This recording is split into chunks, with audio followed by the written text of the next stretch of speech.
Hi. Hello. All right, we're doing another episode of Drunk Knitting, the celebrity edition with Mr. Joan Scalzi here.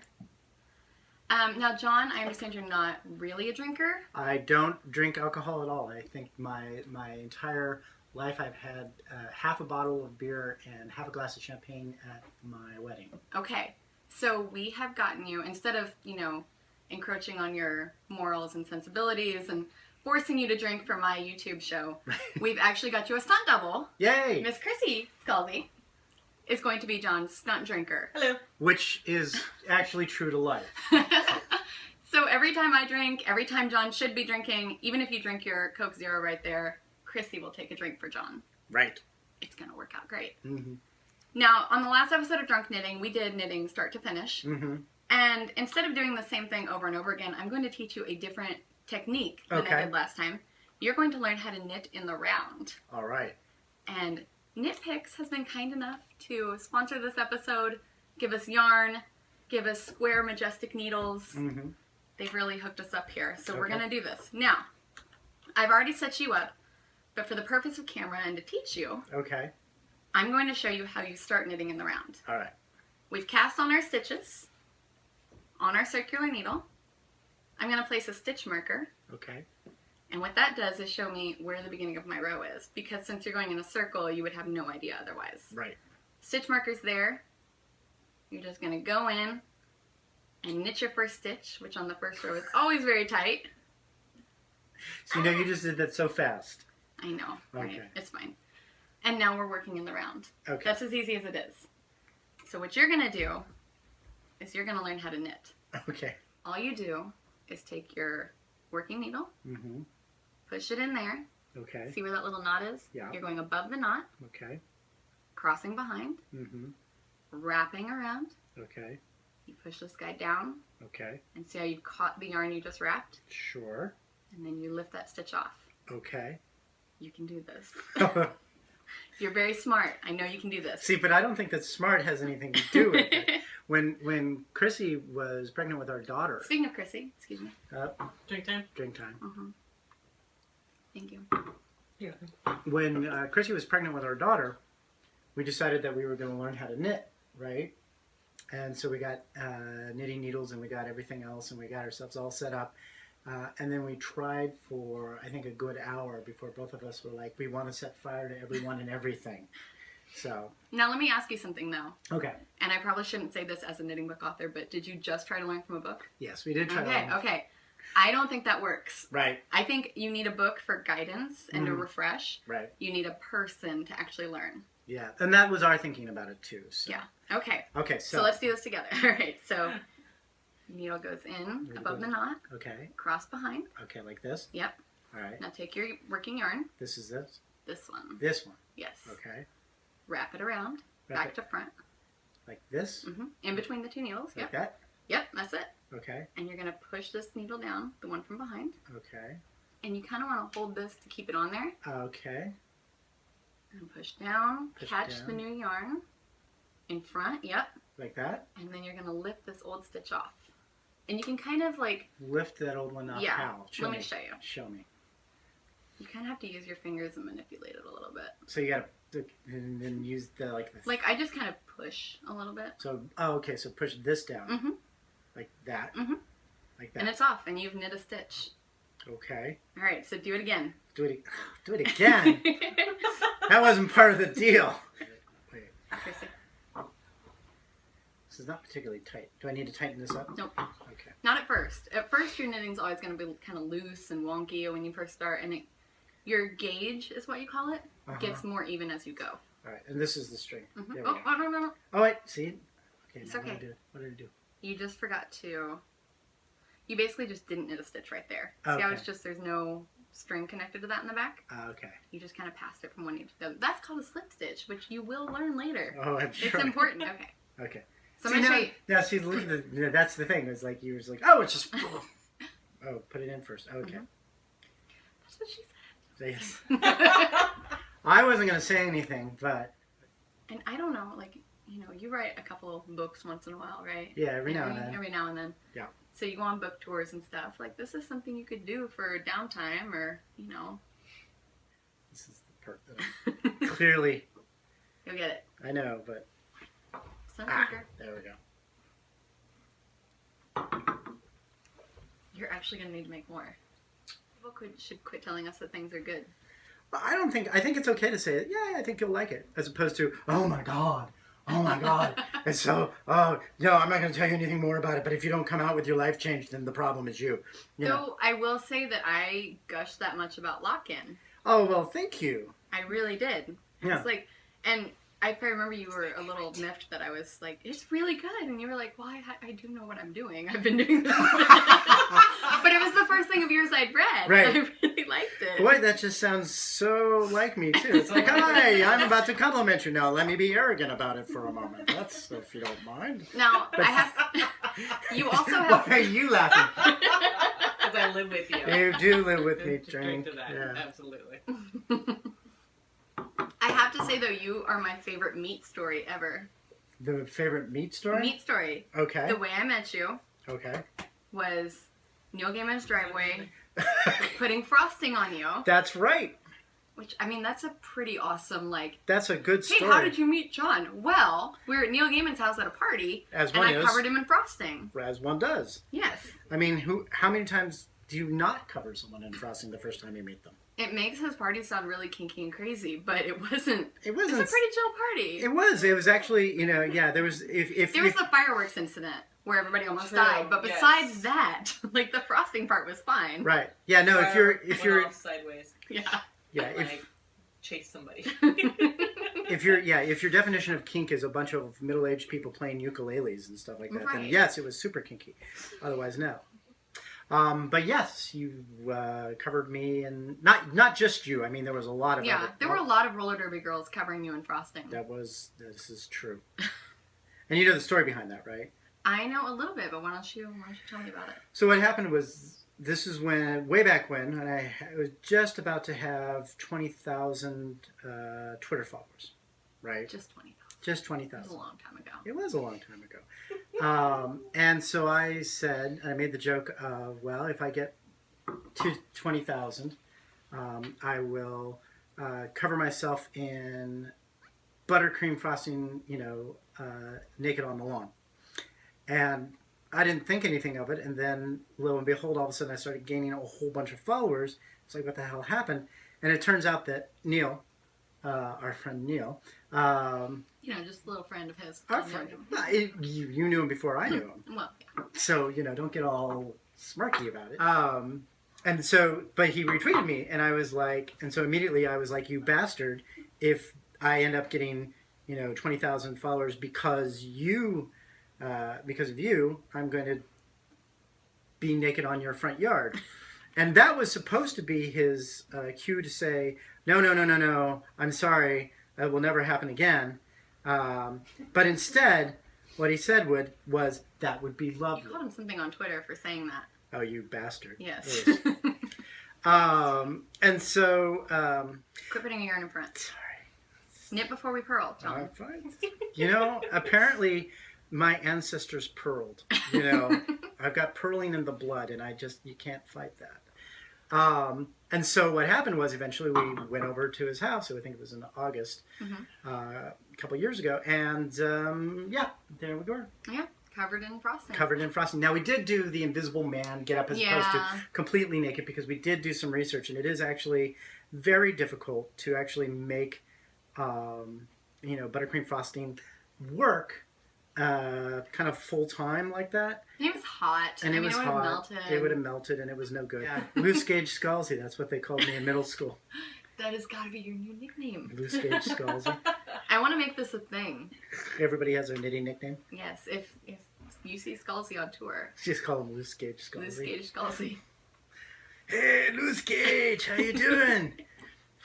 God, it's like the best. I hear you purl when you knit. Yes. Premature purler. There you go. That's like a murder mystery. I was about to say either that or it's a band name. Yeah. Ladies and gentlemen, Premature Purler. So many amazing things are happening. And what we're making are tube scarves. Right. So you're going to seam it at the end. Seam You the know bottom. You're gonna do what? Semen? Semet. No, because she and I heard the same thing. And I'm like, I could do that, but then your entire That YouTube deserves it. channel will get a completely different rating. Okay. If you could be any animal in the world, what? A specific animal or a species of animal? Either or. Okay. Well, I've always, it's really a cliche to say, but I really think cats have got it super easy. I mean, a domesticated cat, right? All right.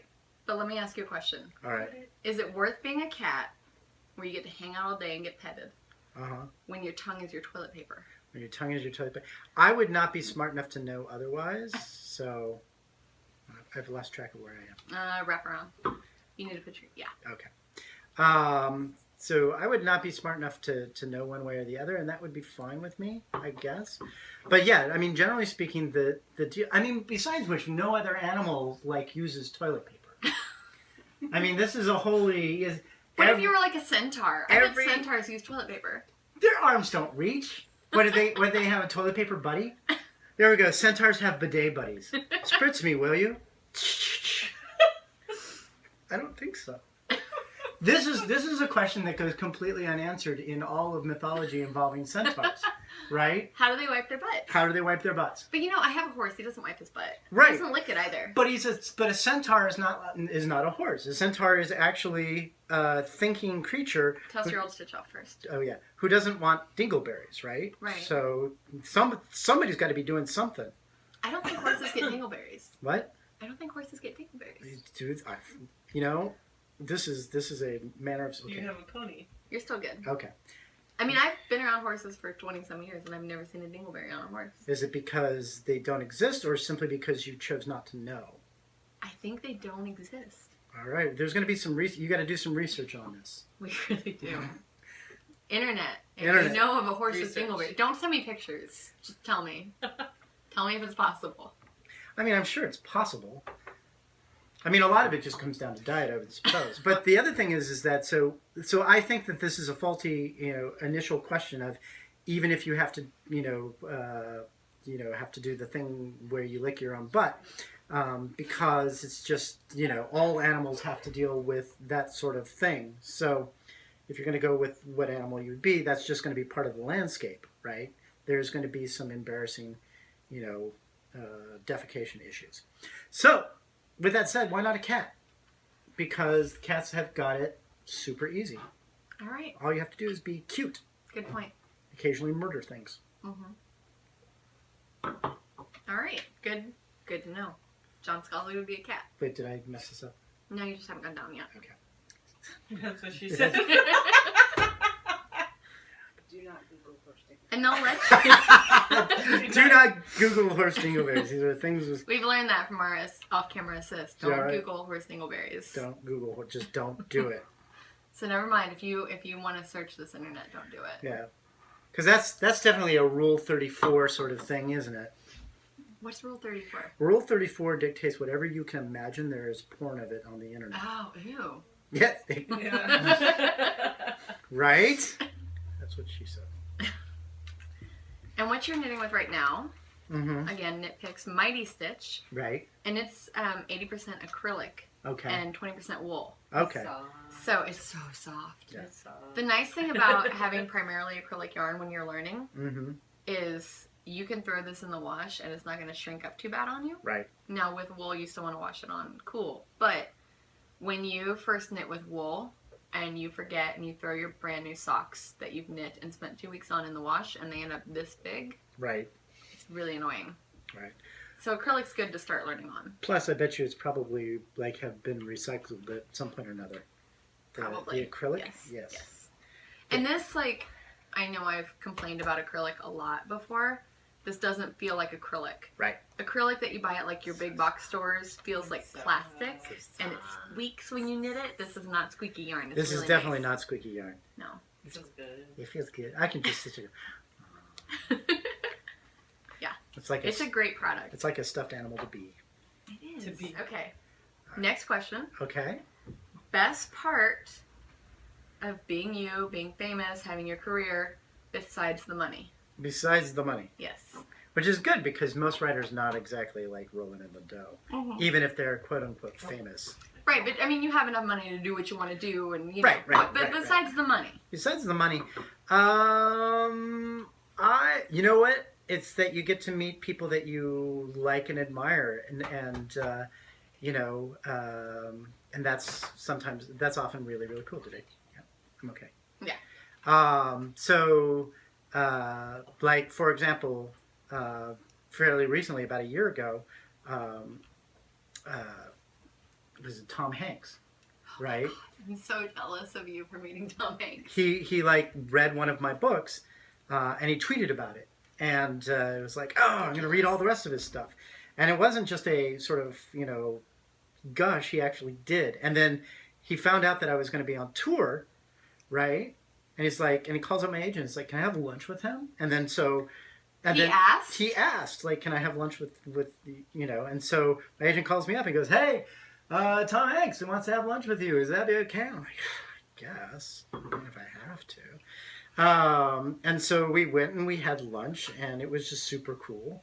And, Now, where did you have lunch? What does Tom Hanks eat? We went to the Cafe Marmont, which is a big, ritzy sort of place, right? Was there paparazzi? There were not for us, or not for me. I mean, he might have been had some, but yeah, no. I mean, I got into LA because I was on tour. So I got dropped off at the Cafe Marmont, and I had about 15 minutes before Tom arrived, and so I called up my friend from junior high. I was like, guess where I am?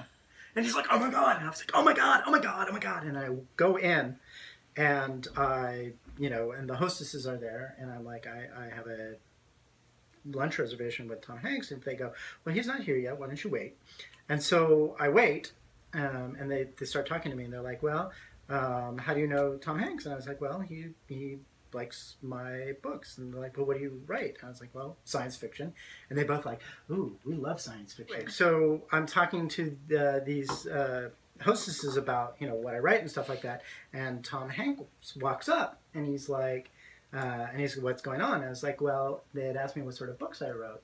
And because they hadn't heard of me before, and he was like, "You've never heard of John Scalzi?" And he reaches into his little bag and he pulls out his iPad and he opens it up and he starts scrolling through all my books. It's like this and this and this and this, and I'm just sitting there going, "This is awesome." That's so crazy. Yeah. I think I would pee a little bit. If you did, it's okay. No, I did not. Okay. I did not. But yeah, no, he is exactly as a really nice guy as you would expect Tom Hanks to be. See, that's the thing with Tom Hanks. Like, he seems like the super nice guy. He is a super nice guy. And there have been other celebrities that seem super nice, and then you find out they're totally jerks, and it's upsetting. I mean, I didn't get to know him. It's not like I call him up and go, Tom! No, but you met with him and he wasn't a jerk. But he was totally not a jerk. He was a really great guy. I mean, he's exactly who you would want Tom Hanks to be if you could meet Tom Hanks. Now, are you doing anything with him, or can that not be said yet? I can't say anything, but I will say that I'm, I was really happy to have lunch with him. Okay. Yeah. We'll leave it there. So. Now, I really thought your answer to be the best thing about being famous would be that you can put on Twitter that you want a Photoshop to happen, and it happens immediately. Like 30 seconds, you're writing a churro. Right. I mean, that's amazing. That's power. It is very, very cool. It's definitely in the top 10. Okay. So. Like second money Tom Hanks churro writing Photoshop. I would probably put it like 5 or 6, but I don't know what the other ones are. I would really have to think about it. But it is really cool. It's like, I would like to see this happen. And then there are a couple of people who are really super talented who will be like, all right, we'll make it happen. And you try not to abuse that power. You can't do it every single day. I would. Every day, can you make me a princess riding a corgi unicorn? Right. Well, no, but that's the whole thing is they're like, after a while, they're like, wait a minute. What do I get out of this? But every once in a while you do and I think that's the thing about quote unquote celebrity, particularly at the level of celebrity that I have, is that there has to be a conservation of ridiculousness. Like you can't just, ask people to do silly or ridiculous things every single day. You have to space them out. Okay. See, this is good advice because I feel like I would get drunk on power. Well, one, I mean, define power in this particular case is the power. Photoshop. The power of Photoshop is, it's a fairly low level of power. Like no nuclear bombs included in Photoshop. But I'm terrible at it. Like, I can't even get a zit off my face on Instagram. I can show you how to do that. That'd be great. See, yeah. Oh my gosh, 'Cause you was hostility. No, that's as close to hostility as we actually get. They're so squeaking cute. It's disgusting. Okay, whatever. It's not, though. And I'm so excited to, bring another male knitter into the world because there aren't enough of you. Right. Well, I never had the judgment of this is a guy's thing or a girl's thing, because that's doesn't make sense to me. But I think you are correct, absolutely, that not enough dudes do stuff like this, which makes you wonder why. Right. Yes. Okay, so you've hit your stitch marker. I've hit my stitch marker. It did. All right, so the stitch marker is what marks the end and beginning of your round. Okay. So each round, you just want to take that stitch marker, move it from the left to the right, Okay. and start knitting all over again. Wait, that's all there is to it? Yeah, that's all there is to it. There we go. Wow. And you just, even if you're done for the night, you want to knit that next stitch to kind of lock that stitch marker in. You Right, don't so it lose doesn't slide off. Right. Again, cats are assholes and they will take this from you. Right. Stitch markers you buy in bulk, and you end up with 2 if Right. you're lucky. So wait a second. So we started at the same time. We did. But this is 20-some years of practice. Right. No, I get it. I mean, this is like me picking up a guitar, and today you're going to learn the C chord. Yes. Yes. But you've learned, you've learned how to master that C chord. That C chord is now your bitch. That's right. The knit stitch, you own it. Take that, C chord. Alright, so I think we've done everything we need to do. We did a round of knitting. If you see Joan knitting on tour, I want a picture on Twitter. Uh-huh. You're, what's your Twitter handle? It's Scalzi. Scalzi? Yeah. I'm Joan of Dark Knits. So tag Scalzi, tag Joan of Dark Knits. Right. Say that Joan is knitting on tour. There you go. I'll be so happy. I'll have created another male knitter for the world. Alright. We're drunk. John's a little high on Coke Zero. Woohoo! Cheers. Mm. Thank you. Bye.